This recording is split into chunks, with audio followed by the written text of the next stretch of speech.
congratulations on everything that is going on with your life and your career right now. You got a new book out. You're shooting Stranger Things. You got engaged, so everything is going well for you.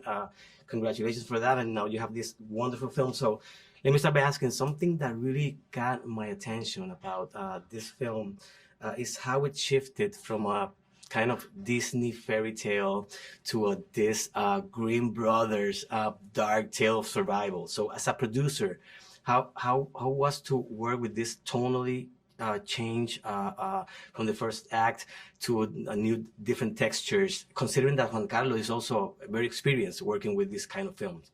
Yeah, absolutely. I think that there's just a sense of like you have to build trust with your director, because of course I haven't done anything like that before. And it's a lot of story to tell within an hour and 45 minutes. But JC, he just knew his vision and he knew how he wanted to bring it to life.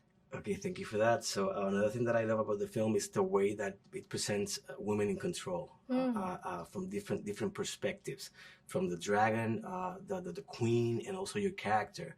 So how was working with this? What was that resonated most with you, either the character or the story or the messages that the story tries to present or conveys? Yeah, I think that is a huge theme, right? Is like this woman feels like she's in control, but I also think she's not in control. And that is a good story to tell, right? Because that's probably a lot of women's experiences and a lot of people's experiences. But I do think that there's, definitely a lack of control in the first part of the movie.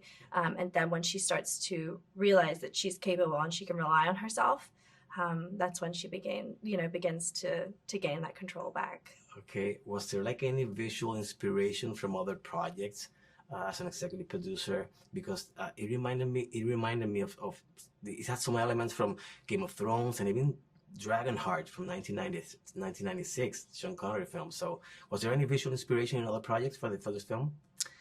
Well, for me, again, it goes back to trusting JC. He knew his vision. He knew kind of tonally and what he wanted to look at.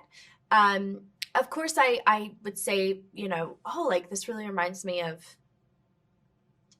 this and that. But I do think that, yes, you're right. It definitely has like chunks and elements of different projects, but it's also very original. Yeah, exactly. And I've never seen anything quite like this before. Exactly, and that's what I love about the film.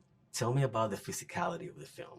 You have to run, climb, have to horseback ride, you have to fight. There's a lot of the physical aspect is very present in this film. So how different was from, let's say, an Ola or maybe Stranger Things, your preparation for this film?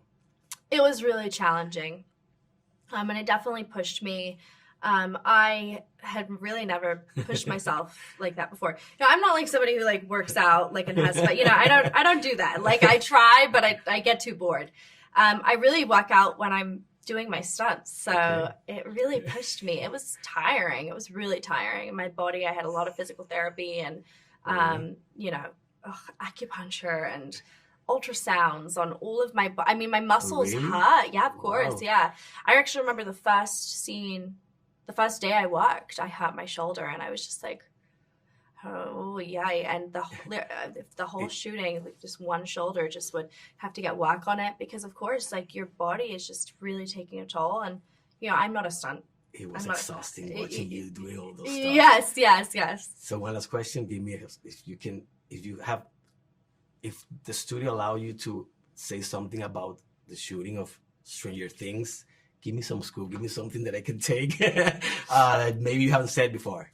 We're filming it, and we're really excited. I haven't said that yet, have I? Okay. So my time's up. Thank you so much for the opportunity. Congratulations on everything that's going on with your life and your career. Thank you. I appreciate that.